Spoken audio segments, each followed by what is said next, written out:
Professor, bem-vindo aqui ao Jornal da Fórum. Oi, Miguel, tudo bem? Estamos aqui à disposição para conversar com você, com os nossos participantes aí do Fórum, da revista Fórum. Tá? Estou aqui às ordens, no que for possível. Isso aí. Sim. Professor, eu sei que o senhor pensa a economia como uma coisa maior, né? Eu já assisti muitas entrevistas suas, pensa a importância da economia como um campo do conhecimento humano, né? Não apenas algumas fórmulas matemáticas. Aí tem umas imagens que eu ainda não comentei aqui no Jornal da Fórum, vou aproveitar a sua presença para a gente olhar aqui e mostrar para os internautas. O senhor sabe que o novo telescópio James Webb publicou algumas fotos novas do universo, aí chamaram muita atenção, toda a comunidade científica está muito emocionada com essas fotos, são fotos...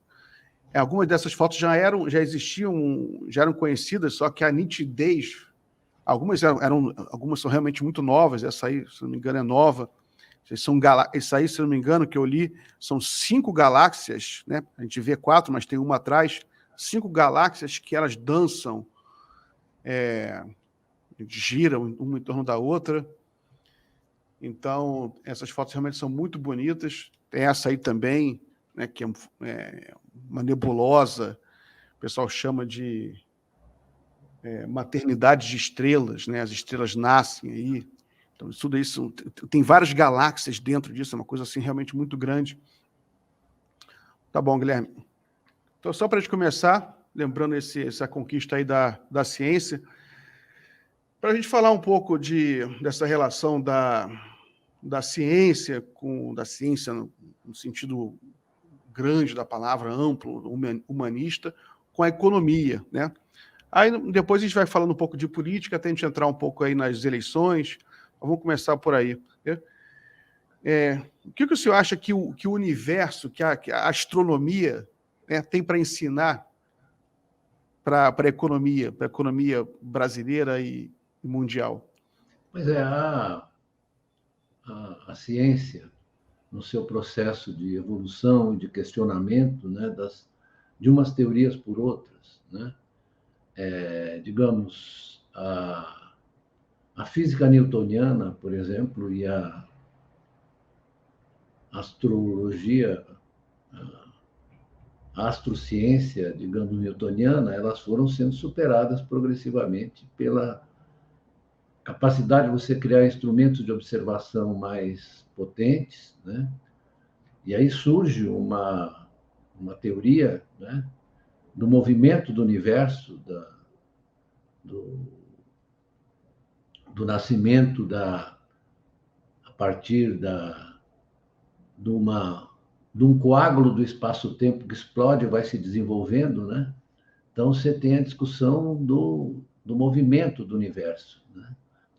E isso afetou muito a concepção de ciência, e isso se agravou depois com o aparecimento da física quântica, né, da teoria da relatividade, né, das noções de espaço-tempo, que as noções de espaço-tempo estavam todas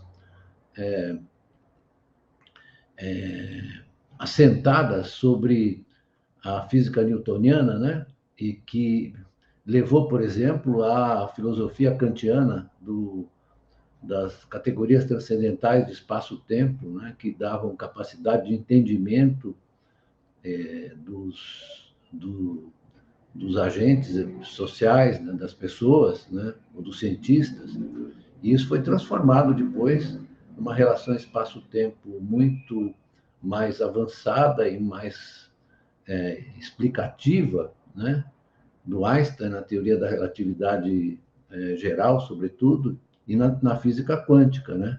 Aliás, acabaram de descobrir umas outras partículas, né, na física quântica. Então, a economia, que é uma ciência que lida com estruturas sociais e o movimento dessas estruturas, né, ela acabou se refugiando numa visão assim um tanto quanto estreita, que você disse muito bem, os economistas estabelecem relações, por exemplo, entre o desemprego e a inflação, né? Que chama-se uma curva de Phillips, que diz o seguinte, né? Quando a taxa de inflação, a inflação reflete a taxa de desemprego natural. Então, ouvi um economista escrevendo, veja só, que o desemprego no Brasil está em 9%, e essa é a taxa de desemprego natural, porque a inflação subiu a 10,5%, 10%, né?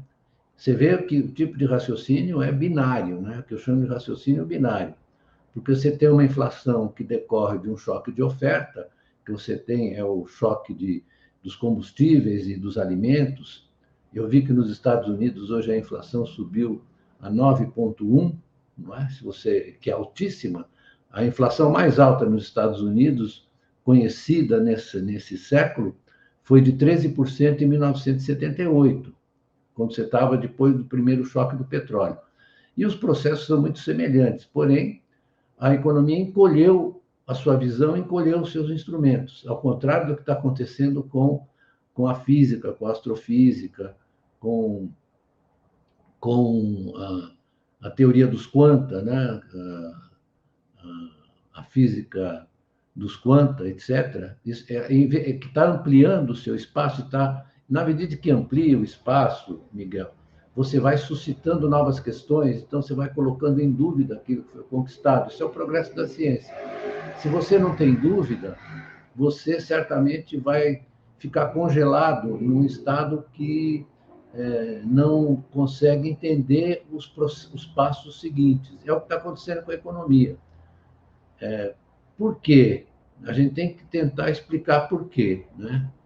Eu estava lendo hoje um texto de um economista americano, que é interessante, é um cara questionador, chamado Michael Hudson, que ele fala da pobreza da teoria econômica. Eu não concordo totalmente com ele, mas ele levanta questões importantes. O que acontece, na verdade, é o seguinte: como a economia é uma área, eu não gosto de chamar de ciência, porque senão as pessoas começam a comparar com as demais e nós estamos muito atrasados. Então, do ponto de vista metodológico e tudo, da capacidade de conhecimento. Então, o que eu vejo aí é o seguinte: fundamentalmente, é que como a economia ela é muito importante na vida das pessoas, e não só é importante na vida das pessoas, como ela é importante para consolidar as relações de poder, né? Porque também, muitas vezes, o que aconteceu desde o iluminismo, fazendo um parênteses, o que o Adam Smith tentou fazer é expurgar a economia das relações de poder. Então, é o seguinte: o homem é racional, ele estabelece relações naturais com os outros, naturais no sentido de que a inclinação natural do homem em relação ao outro, né? Tudo isso tem a ver com a visão do Locke, do Hume, etc., dos liberais, em relação na questão da sociedade que nasce do iluminismo, da sociedade burguesa, da sociedade capitalista. Então, isso tudo é uma forma de você, na verdade, justificar a existência dessa sociedade, né? Não é à toa que o Marx escreveu, o Marx não rejeitou a visão dos economistas clássicos, ele, na verdade, fez a crítica. Ele disse: olha, tudo bem, vocês estão explicando um sistema que realmente tem essas relações, só que as relações não têm essas propriedades que vocês estão descrevendo, né? Então, o que aconteceu com a economia ao longo do século XIX, na verdade, Adam Smith escreve no final do século XVIII, né? Mas na caminhada para o século XIX, ela vai ficando cada vez mais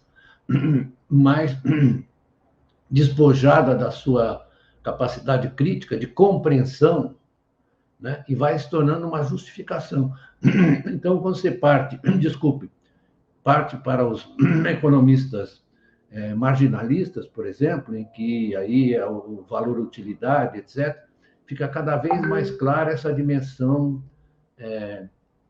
de justificativa. E piorou. Na verdade, você teve um intervalo com a crise de 29 e a incapacidade daquela teoria econômica que era dominante explicar as coisas, surge uma figura extraordinária que, na verdade, consegue reconstituir todas aquelas relações que, a despeito dele ser crítico em relação ao Marx e crítico, assim, um pouco distante, né? Ele reconstituiu as relações que eram essenciais no capitalismo, né? Ele rejeitou a mistificação que era criada a partir desse individualismo metodológico, a relação entre os cidadãos, os indivíduos, não cidadãos, os indivíduos e os bens, né? Ele falou, não, assim, precisa tratar das relações, tanto que ele escreveu, nos trabalhos preparativos do livro principal dele, ele definiu aquilo que ele ia tratar como economia monetária da produção. Aí ele reintroduziu todas as relações estruturais que formam esse sistema, para explicar que não é possível escapar dessa formatação teórica para explicar os movimentos. Inclusive, ele introduziu, na sua teoria econômica, que é pouco perceptível, introduziu a psicanálise, introduziu o Freud, ele introduziu a ideia do amor ao dinheiro para explicar a preferência pela liquidez, né? Quer dizer, isso explica, e ele tinha uma amplitude, assim como o Marx tinha também, uma amplitude, não é que era interdisciplinar, né? Eu fico incomodado com interdisciplinar, não é. Ele pegou o fenômeno social, político e econômico do capitalismo, viram de uma forma integrada. Eles não separaram essas dimensões. Não é que um é sociólogo, o outro é economista, o outro é psicólogo, não. Eles juntaram, né? Que essa era a grandeza do Keynes e do Marx e em menor medida do Schumpeter, né? Porque eles tentaram explicar, compreender. Hoje em dia o problema não é compreender. O problema é você, na verdade, justificar. Hoje, por exemplo, eu estava ouvindo, antes de me achegar aqui à nossa conversa, eu estava ouvindo a Ana Flor falando sobre o problema do risco fiscal. Esse é um exemplo, por exemplo, de incapacidade total de compreender como é que as coisas acontecem, né? Então, eu vejo que os economistas ortodoxos ou convencionais, eles ficam insistindo na questão fiscal como se ela fosse assim a causa de todos os males, ou eles estão raciocinando como se fosse uma dona de casa. Não tenho nada contra as donas de casa, muito contrário, tenho o maior respeito por elas. Mas eles ficam raciocinando, se você gastar muito, você vai quebrar, você vai ficar mal. Coisa que nunca aconteceu com nenhum Estado nacional, a não ser aqueles que têm endividamento externo. Aí você tem uma outra moeda. Então, aí você tem que introduzir, e que eles não fazem. A Ana Flor, coitada, ela não tem condições de se dar conta disso, mas os economistas deveriam, né? Hoje eu estou vendo essa questão da moeda internacional. Está sendo colocada em questão pelo avanço da China, da relação da Rússia com a China, da Índia também, que está lá se resguardando, né? Você tem uma fratura aí. Então, quando a gente fala que a taxa de juros aqui vai subir muito, veja o que está acontecendo nos Estados Unidos. O que eles vão fazer para combater a inflação de 9,1%? Vão tentar combater com a taxa de juros. O que vai acontecer? Você vai ter daqui a 2, 3 meses uma recessão nos Estados Unidos, fortíssima, na minha opinião, e que vai rebater aqui no Brasil. Certo? Vai rebater no Brasil. Então, nós vamos passar esse período, desse momento para o período eleitoral, com a economia caminhando para uma recessão. Claramente, porque se eles vão subir, eu imagino que o Federal Reserve vai dar mais um choque de juros, talvez 0,75, para chegar a uma taxa policy rate, a policy rate americana 3,5, a economia americana vai despencar, aliás, já está despencando. Você pega os yields dos papéis, dos treasuries, dos papéis do Tesouro, dos títulos públicos, já estão elevadíssimos. E cada vez mais elevados também os treasuries, o preço dos títulos mais longos, né? Não tão elevados, mas o curto está invertendo a curva, inclusive, o que é um sinal muito ruim, né? As taxas mais curtas ficam maiores que as taxas mais longas, né? Isso é muito perigoso. Isso dá um sinal péssimo. Então, Miguel, o que eu estou dizendo é que a economia hoje em dia e o debate econômico ele é muito difícil, porque não é uma coisa que você chega. Então, eu vou explicar para o povo de maneira fácil, porque não é fácil. Não adianta, não é fácil. Você Professor, tem... deixa eu só pontuar aqui, para a gente continuar nossa conversa. Hoje foi aprovado no Congresso o tal pacote, o tal PEC Kamikaze. Sim. E aí o governo ganhou, porque a oposição queria que fosse aprovado um destaque que tirasse o estado de emergência. Câmara mantém estado de emergência da PEC eleitoral que permite o governo gastar 41,2 bilhões neste ano. Enfim, foi uma vitória, é considerada uma vitória do governo. A oposição no Senado aprovou também, se sentiu acuada, por causa que uma das medidas mais importantes dessa PEC é elevar o auxílio emergencial de R$ 400 para R$ 600. O senhor acha que essa PEC vai fazer alguma diferença importante na economia brasileira esse ano e vai beneficiar o Bolsonaro? Então, Miguel, essas são as peripécias da democracia, né? Você vai ter uma eleição, na verdade, ele se encontra numa posição desvantajosa, então ele se valeu do poder que ele tem no executivo e da influência que tem no legislativo para fazer uma violação bastante virulenta do chamado teto de gastos, coisa que, aliás, né, já caiu em desuso faz tempo. As violações do teto de gastos foram sucessivas e frequentes e cada vez mais radicais.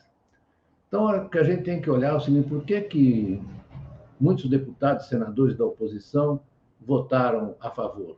Porque, antes de mais nada, você tem que socorrer essa desgraça que está vivendo uma parte importante da população brasileira. E toda vez na democracia você enfrenta esses paradoxos, né? O que é mais importante, a vida das pessoas, ou é você fazer uma campanha eleitoral capaz de apontar as desgraças causadas por esse governo antes de que as pessoas se mobilizem a favor dele? Isso é uma das condições. Eu acabei de escrever um artigo sobre a tentativa de golpe contra o Juscelino em 55 para fazer uma louvação ao general Henrique Dumfries de Teixeira Lott, que era um militar impecável, muito diferente das manifestações que nós temos visto aí, impecável. Ele era uma figura notável, pouco celebrada no Brasil, né? Militar notável. Então, aqui, você sempre teve esses arroubos hipócritas dos setores conservadores, né? Agora fica todo mundo gritando que é uma violação do teto de gastos, mas quem que inventou o teto de gastos? Foi o PT? Foi alguém do grupo de partidos de oposição? Não, foi o senhor Michel Temer, que eu conheço bem, porque foi meu contemporâneo na Faculdade de Direito, e meu colega também, companheiro nas lutas logo no início da ditadura. Então, a gente precisa saber que a democracia tem essas coisas. Eu espero que... A única coisa que eu espero é que a capacidade de fazer campanha, de explicar as coisas, de mover a população do Lula seja capaz de evitar que nós tenhamos a desgraça de conviver com um sujeito inepto, incompetente, né? Incrivelmente desatinado, né? Só ver o comportamento dele nesse episódio da morte. Mas voltando à questão da morte do rapaz lá de Foz do Iguaçu, mas voltando à questão, isso é um problema que se apresenta para nós vamos ter que lutar com isso. Isso faz parte do jogo, né? Eu, que sou um torcedor fanático de futebol, Sei que não adianta reclamar de que a bola bateu no morrinho. A gente tem que evitar que ela entre no gol, né? Professor, aproveitando então que o senhor começou a falar nas eleições, temos eleições agora em outubro, eleições presidenciais, né? E há uma grande expectativa sobre a possibilidade do ex-presidente Lula ganhar, vencer em primeiro turno. Eu queria fazer essa pergunta. O senhor acha que que seria importante para o Lula ganhar no primeiro turno, do ponto de vista político? E o senhor acha que os desafios econômicos de um governo eventual, governo Lula, seriam muito grandes? Muitas pessoas comparam dizem que a situação está pior do que 2002. Eu queria saber a opinião do senhor. O cenário econômico que o Lula, né, caso o Lula vença a eleição, vai enfrentar, na sua opinião, vai ser muito difícil?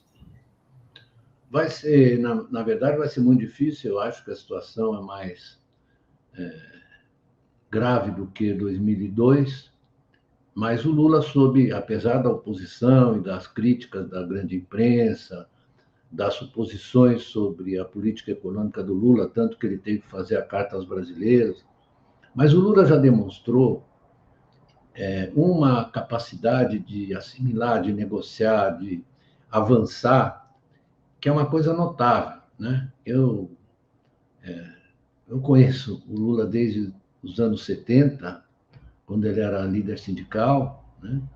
Ainda eu estava no MDB, na assessoria do Dr. Ulisses, conversava muito com ele, ia lá no sindicato fazer palestra junto com o Almir Pazianotto, e ele tem uma capacidade enorme de negociação e de compreensão, mas ele tem uma coisa, ele tem muito claro quais são as questões principais. E nesse momento, a questão principal é tirar as pessoas da precariedade em que estão metidas, as dificuldades. A população mais carente tem que ser atendida imediatamente. Isso não é muito difícil de fazer. Isso pode ser acompanhado também de uma política de investimentos muito bem concebida, arquitetada, né? Eu vejo que ele está cercado de assessores muito competentes, né? Inclusive meu grande amigo e coautor, o Gabriel Galípolo, que é um menino muito talentoso em matéria de formulação de estratégias financeiras, né? Tem muita experiência, ele foi presidente de banco, é uma pessoa... Isso tudo, eu tenho a impressão que você vai montar um pacote para fazer uma ação mais ou menos imediata, para resolver as questões centrais, inclusive aquelas que têm a ver com o empresariado, o mercado financeiro, etc. Mas não vai ser fácil. Por quê? Porque você tem uma crosta de convencimentos, de convicções, espalhados aí durante anos pelos economistas convencionais, pela mídia, pelos jornalões, etc., que são totalmente inadequados, não só para o Brasil, mas para qualquer país que queira sair dessa miséria mais geral, não só, que nós estamos. Por quê? Porque o Brasil sofreu uma regressão muito forte, desde do Plano Real. O Plano Real acabou com a inflação e acabou com a indústria brasileira também. Não é que acabou porque simplesmente perdemos setores importantes da indústria, como o eletroeletrônico, por exemplo, para citar um, nós chegamos a produzir computadores pela Cobra, pela Itautec, não fazemos mais, mas porque nós não incorporamos os setores que surgiram, a indústria 4.0, as formas tecnológicas mais contemporâneas, nós precisamos recuperar isso. O Brasil tem potencial para fazer isso. Precisa também, e eu digo isso para os meus amigos todos, ter uma coisa fundamental, que é preciso o Brasil se mover para se incorporar a um arranjo monetário financeiro internacional diferente desse que está sendo comandado pelos Estados Unidos. Porque as pessoas não se lembram que, desde o final dos anos 70, você teve uma sucessão de crises financeiras na periferia que foram todas determinadas, o Brasil sofreu uma grave, né, todas determinadas pela hegemonia do dólar, porque como nós não temos uma moeda conversível, né, como o euro, como a libra, nós temos uma moeda não conversível, né, o que manda na taxa de juros e na taxa de câmbio é o movimento de capitais. Não é o pessoal fica dizendo, não, está ruim, sobe a taxa de juros porque tem risco fiscal. Isso é uma bobagem, isso é uma estupidez, uma ignorância. Não sei se é só ignorância ou se é má fé também, né? Porque isso, para os mercados financeiros, interessa que você tenha volatilidade de câmbio e juros, porque eles ficam fazendo arbitragem. Agora, para o país, é uma desgraça. Pois é, mas isso é uma coisa complexa, difícil você explicar para a pessoa que não tem essa formação. Mas eu vejo nos economistas brasileiros uma completa ocultação daquilo que é determinante. Então, não vai dar certo se a gente não. E o Lula tem habilidade para negociar, por exemplo, sem hostilizar os Estados Unidos, mas ele tem habilidade para negociar com o Banco dos BRICS, por exemplo, que hoje em dia, com essa transformação que está ocorrendo por causa da guerra na Europa, por causa do surgimento da China, hoje em dia é fundamental a gente reiterar o apoio e receber os benefícios de uma outra zona monetária. Isso é muito importante. E o Lula tem habilidade, ele sabe lidar com isso, né? Como ele soube na presidência de juntar os países, conversar, inclusive aqui na América Latina, porque a Argentina, por exemplo, a Argentina, se permite uma expressão, eu peço desculpas, está ferrada, porque ela está há anos, décadas, que ela está sendo desgraçada pelo fato de que ela não tem moeda. A moeda dela é o dólar, ela tem uma moeda fictícia, que é o peso, mas, na verdade, a moeda da Argentina é o dólar. Esse é um fator importantíssimo para determinar a trajetória da economia argentina. Mas você vai explicar isso para o Paulo Guedes? Ele não é capaz nem de compreender esse negócio, quanto mais de agir nessa direção. Agora, o Lula não, ele é muito bem informado, muito bem assessorado. É claro que não é uma coisa simples, mas você consegue, com o apoio de alguns países, aqueles que estão nos BRICS, desenvolver isso, e o Brasil é importante, devia incorporar a Argentina também nos BRICS. O Brasil é importante para solver essa situação, não é uma coisa fácil, né? Nem vai ser rapidamente, mas precisa ser buscado. Professor, uma última pergunta. Tem alguns setores setores à esquerda que acham que o Lula seria muito liberal. O senhor acha que o Lula ele praticaria uma política econômica ou uma economia política liberal? O que o senhor entende por liberalismo econômico hoje? Qual o papel do liberalismo econômico? E qual, na sua opinião, seria não apenas uma política correta, mas quais são a terminologia, como a gente deveria chamar uma política econômica necessária para o Brasil? Bom, para quem viveu anos observando, por exemplo, o Juscelino sendo acusado de liberal, né, ou de amigo do capital estrangeiro, você tem que ter amplitude suficiente para entender a dinâmica dessa economia contemporânea e quais são os problemas centrais. O problema central dela, qual é? É você combinar o desenvolvimento tecnológico, econômico, com a questão ambiental, por um lado, e com a inclusão de outro.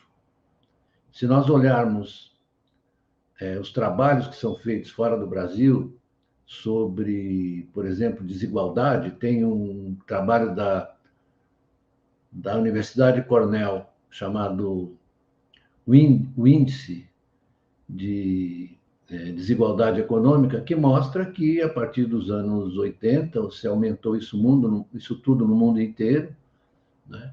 E que isso provoca desequilíbrios sérios, porque a capacidade de poder de compra dos salários declina muito, você aumentou demais o endividamento das famílias, por outro lado, as empresas se entregaram muito mais à acumulação de riqueza financeira do que produção de mercadorias, de bens e serviços, não é circunstancial, isso é uma coisa estrutural. Então, as questões centrais do Brasil, por exemplo, tem um ativo de grande valia, muito importante, que é a biodiversidade e o papel que a Amazônia tem no equilíbrio ecológico. E o que nós estamos fazendo hoje, esse é um ativo que o Brasil tem e que certamente o Lula vai usar do ponto de vista internacional, que pode nos oferecer um poder de negociação, de barganha muito forte.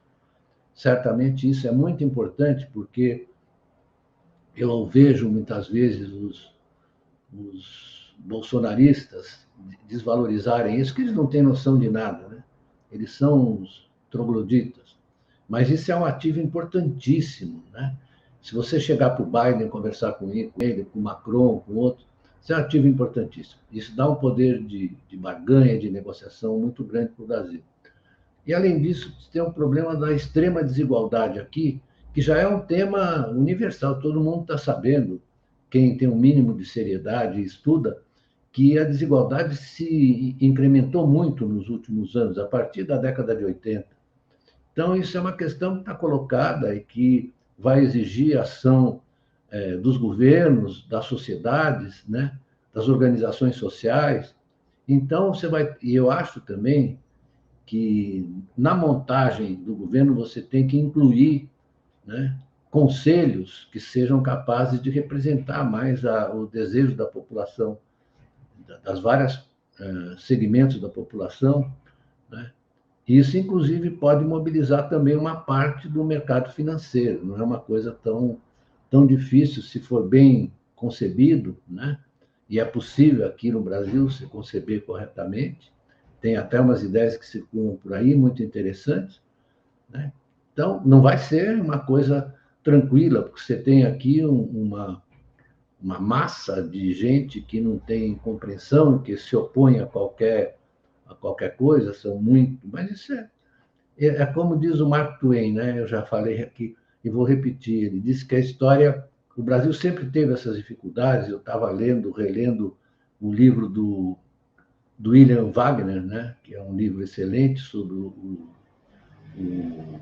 General Lott, e ele vai contando as histórias da morte do Getúlio para frente, e parece que você está você está vendo uma coisa que está acontecendo agora.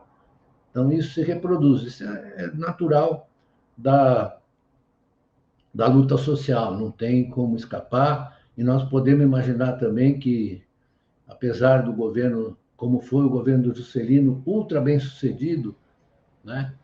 Ele foi bem sucedido e mal sucedido. Mal sucedido porque quem o seguiu, quem foi eleito depois do Juscelino, foi o Jânio Quadros, um cara que não tinha a menor noção, foi colega de turma do meu pai na faculdade, ele não tinha a menor noção sobre o Brasil, tanto que renunciou um pouco depois. A gente não pode se iludir, né? Nem tomar decisões extremas, porque o povo brasileiro é isso, o povo brasileiro... Não, isso é das condições sociais em todas as sociedades, no Brasil talvez um pouco mais agravado, mas nós temos que saber que é preciso sempre estar na disputa, né? Sempre estar na disputa, na luta, na briga por conseguir que a gente consiga um caminho mais aceitável para o conjunto da sociedade, né? É isso que a gente tem que fazer. E há formas de fazer isso, não é uma coisa impossível, não. Maravilha, professor. Chegamos ao final aqui da nossa conversa. Sempre parece que termina antes da hora, né? Mas fica para a próxima para a gente esticar e conversar mais sobre os temas fundamentais para o futuro do Brasil. Então, deixo com o senhor aí umas considerações finais, se o senhor quiser fazer. Pois as considerações finais, eu diria que são considerações, na verdade, digamos, provisórias, né? Não finais. São provisórias, como tudo que nos aflige. Então, nós temos que ter claro que o Brasil é um país que tem potencial, que pode se recuperar, apesar do que aconteceu nos últimos anos, e foi muito ruim, porque a taxa de crescimento média do país nos últimos 10 anos é muito baixa, depois, sobretudo, que houve o impeachment da Dilma, é muito baixa, continua baixa e vai ser mais baixa ainda, mas você dispõe dos instrumentos necessários para, se for capaz de montá-los, necessários para colocar o país numa senda de crescimento mais inclusiva, mais proveitosa, mais respeitadora da vida das pessoas. O que interessa é a vida das pessoas. É a vida das pessoas que interessa.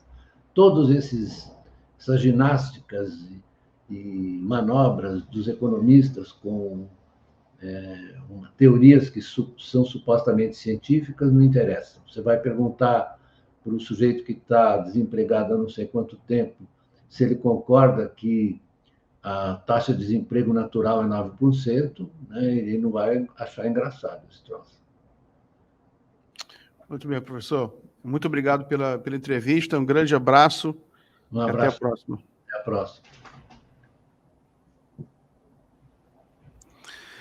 Guilherme, pode encerrar a live. Obrigado, pessoal. Até amanhã.